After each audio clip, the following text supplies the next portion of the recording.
Why are Finnish people dying from dementia at such high rates? Finland is one of the Nordic countries that borders Russia, and the population is just over 5.5 million. But it has the fourth highest mortality from dementia in all the world. I'm really surprised now that I looked into it at what they believe is the cause of this dementia. Hi, I'm Anneli, a full-time registered nurse, and I'm here to help middle-aged women or people close to it with wellness, specifically brain health, because really without it, nothing else matters. Because Finland is such a small country geographically and a small country population-wise, I wanted to look into why, if Alzheimer's and dementias are the world's fourth highest in mortality in that country, what are the other high illnesses that cause death in the country?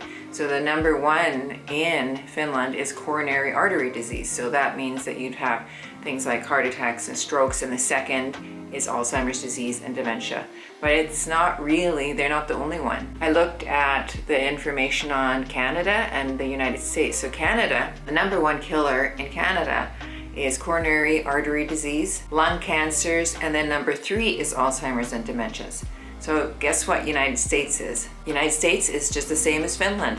Number 1 is coronary heart disease, and number 2 is Alzheimer's and dementia. So if you've watched any of my other videos, you know that all these chronic diseases that we're dying from, coronary artery disease like heart attacks and strokes, Alzheimer's and diabetes, they're so related. So if you're looking after healing one of those illnesses, you have so much more chance that you're actually healing the other illnesses also in your body, or preventing those other illnesses in your body. I have to say I'm surprised that they're so high up there with the deaths from dementia, specifically Alzheimer's disease. But my recollection of Finland is, and I moved here when I was 6 years old, is that there's a lot of dairy consumption and a lot of meat consumption. So when you think about that, those are high saturated fats that you're consuming. So it's not surprising that artery health is compromised as well as your brain health, because if your blood isn't flowing throughout your body, it also isn't flowing throughout your brain. I don't know, somehow we always forget that our brain is really part of our body and it's the main driver of everything. If you have blood vessels throughout your body, you have, I think there's 400 miles of blood vessels in your brain. So can you imagine those tiny, tiny blood vessels? If you have coronary artery disease, where there's plaques and buildup in there, so that and inflammation, so blood can't flow really well, imagine what it's doing to the tiny, tiny capillaries and arteries and blood vessels that are in your brain. So one of the statistics I looked at, it says the World Health Organization, this was from 2018, published that Alzheimer's and dementia deaths in Finland reached over 9.6 thousand. That's over 20% of total deaths. Of all the deaths in Finland, Alzheimer's and dementias was more than 20% of the deaths. What I've read in the articles is kind of surprising. They are linking mold to have neurotoxic effects on the brain cells. So one of the other culprits besides mold is cyanobacteria, which is blue algae. And it's found in the lakes and waters around Finland and in the other countries. And ingesting that usually causes gastroenteritis, so you have upset stomach, vomiting, maybe diarrhea, but it can also cause neurotoxins. And they say the increase in that can be because of the mercury that's in the water, and that helps perpetuate and grow the blue algae, which is the cyanobacteria. So the other factor which they attribute to the increase in dementia in Finland is the low levels of selenium in the soil, and this is common in the Nordic countries. And selenium produces, I have to read this to you, selenium deficiency may reduce the quantity and effectiveness of glutathiones, which have the ability to protect against neurotoxins. So if you're already deficient in a trace mineral like selenium, then your body doesn't have the capacity to fight off and protect you from those neurotoxins that you're ingesting. And if the mold is producing neurotoxins, and if the blue algae that you're ingesting is forming neurotoxins in your body, and then you're lacking a mineral that's important to your body's defense mechanism, then it's a cumulative effect, and then you end up, and that's why they're saying that there may be an increase in dementia and Alzheimer's. But I have another theory to add to that. Since Finland loves their meat, loves their dairy, loves their cheese, and we love our open-faced sandwiches with the cheese slice and maybe some cold cuts and then a slice of tomato or a cucumber on it.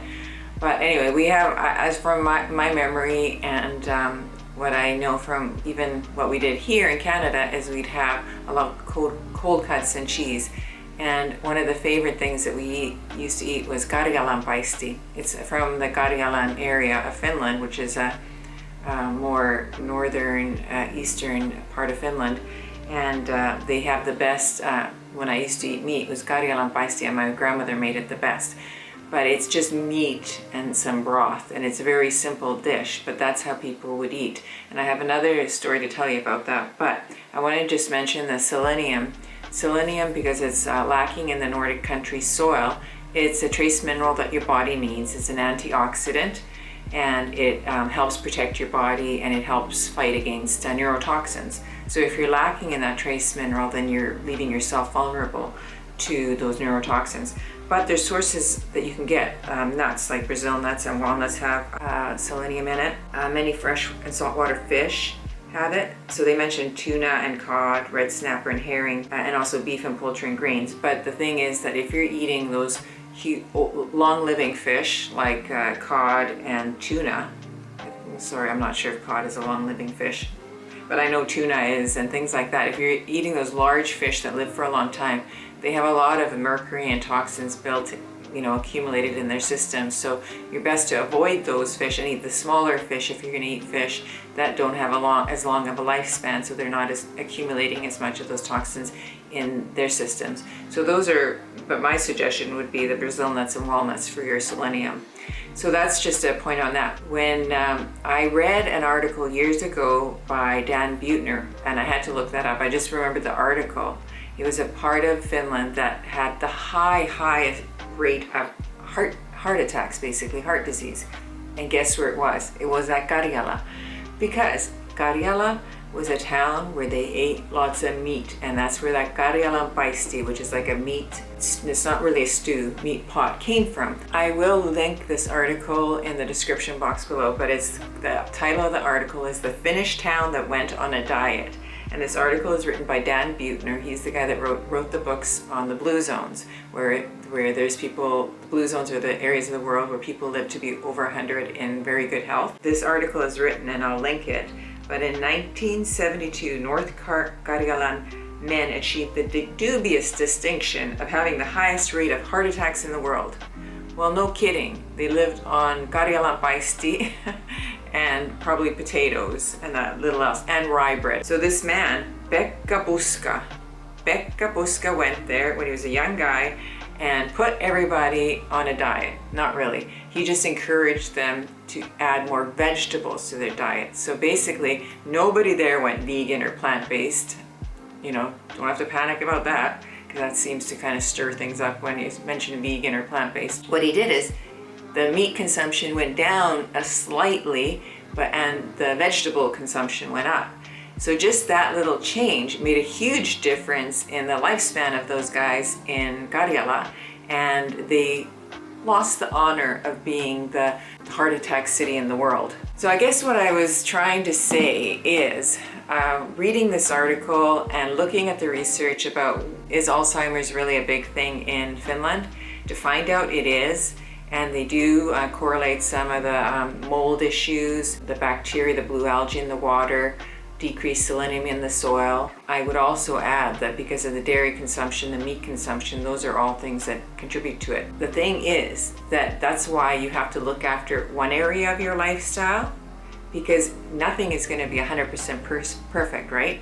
So if you at least get your lifestyle and your diet to such a point that you're not consuming so much saturated fat, which will cause all those heart diseases and strokes and diabetes and Alzheimer's, then your body's more able to fight off those other things, like if you're exposed to mold or you're exposed to the blue algae and things like that. But if everything is working against you, if you've got high levels of saturated fat and you're already clogging up your arteries. Then you bring in the mold and you accidentally consume some water with blue algae and you get, more toxins in your system, and you're not eating any nuts and you're already deprived of your selenium, which is a mineral that you require in your body, then you're doomed.